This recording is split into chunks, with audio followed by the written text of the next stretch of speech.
Hello everyone, in this video I'm going to discuss about fifth house.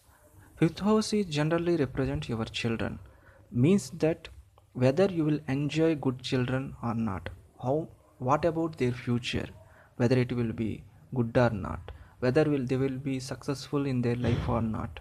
When you get old, they will take care you properly or not.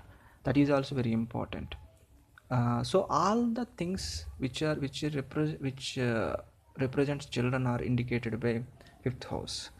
And if you want to know about more, if you want to know more about your children, then you have to check not only fifth house, you have to check your D7 chart, that is Saptamamsa chart, that is strictly for children matter.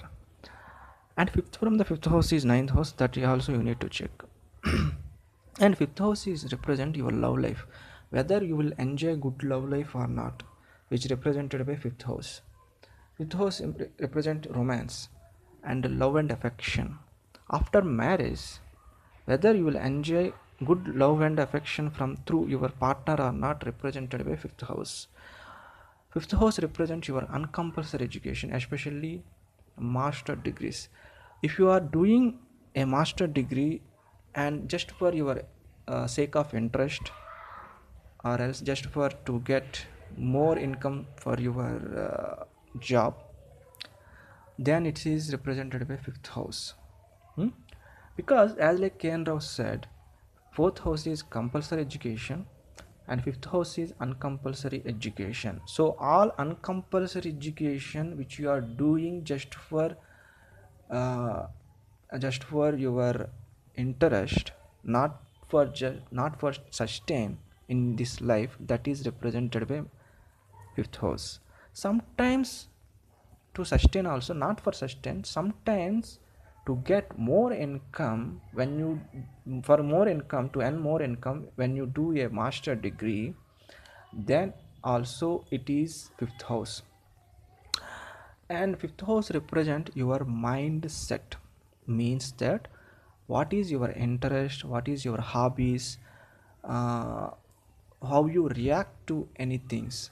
For example, some people, when they watch a movie which is having so many emotional scenes, they will cry. So that is what to say, reaction. So how you react is represented by fifth house. See, for some people, if your if moon is moon or Venus in the fifth house, especially moon in the fifth house, when they listen to any emotional song, or when they listen to any emotional movie, when they see any emotional movie, they definitely get tears in the eyes, they will get emotional. So your mindset is represented by fifth house, like uh, whole mindset, I would say, like how you react to anything, whether you are emotionally balanced or not, and your interest, all the stuff is represented by fifth house. And fifth house is another mindset, another mind related thing is your creativity, your IQ level, and your innovation. If somebody, like for example Einstein must have, must is first, Einstein or any scientist, their fifth house is very strong, because they, like Google CEO Sundar Pichai, I must say his fifth house is very strong. Maybe his fifth house is having Jupiter and Ketu, and his fifth lord is exalted in both in Navamsa and Rasi chart. That is the reason though he's an Indian, he's become CEO of Google, which is proud to all Indians. He's very innovative guy.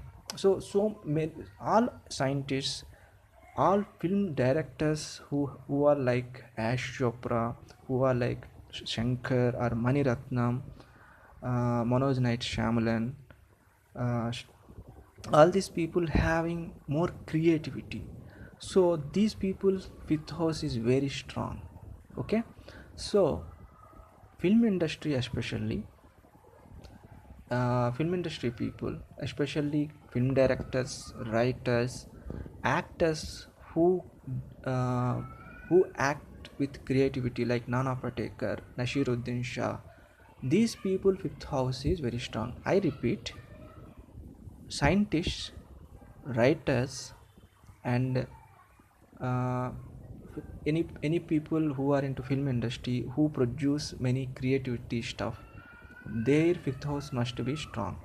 So if you want to be a successful writer, then you have to check your fifth house, because you need creative brain. Okay. And of course, for writing, Jupiter and Mercury third house is also important. So this is all about fifth house. I think I covered most of important things. Now let's discuss about planets in the fifth house.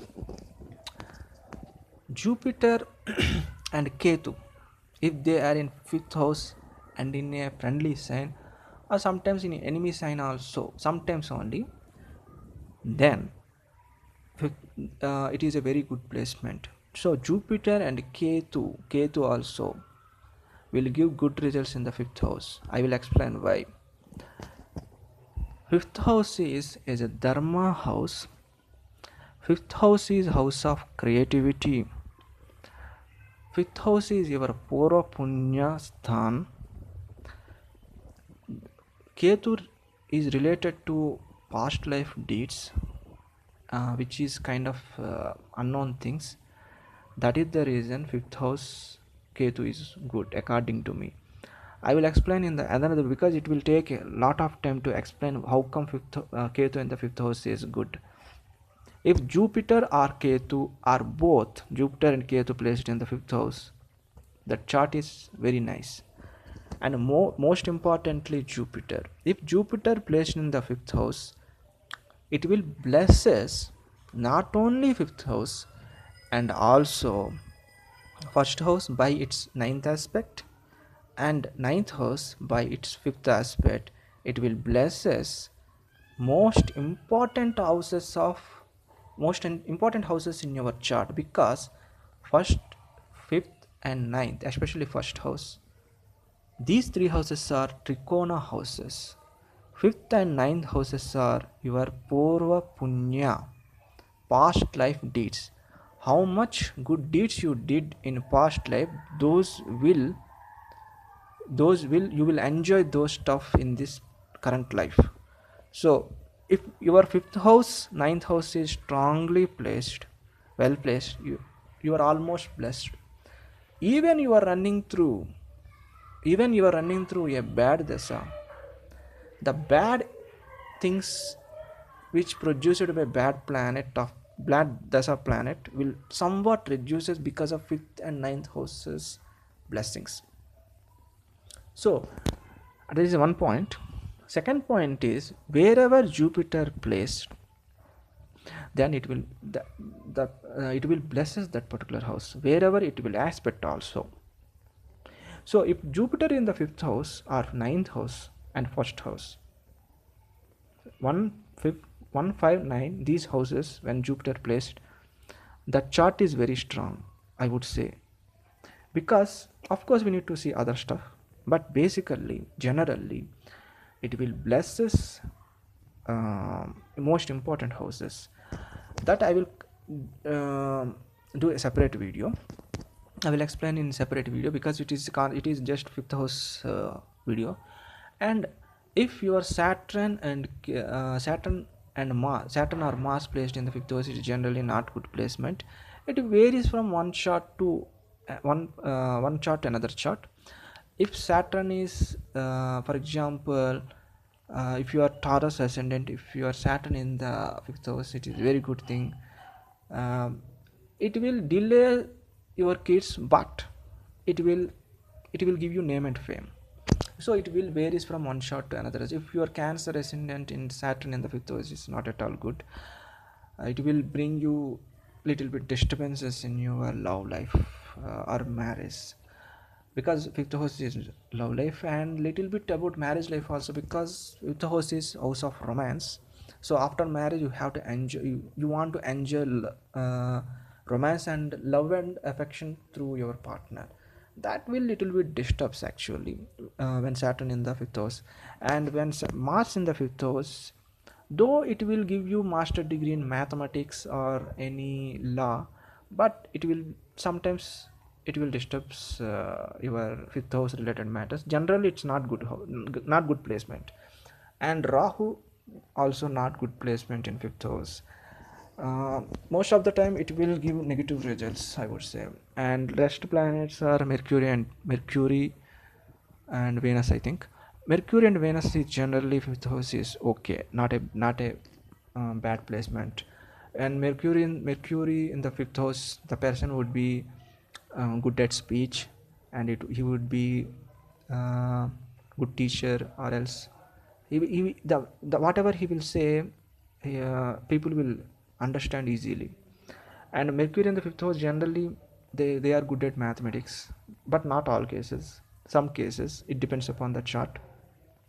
Venus in the fifth house, generally these people they want to enjoy romance, love and affection through the partner.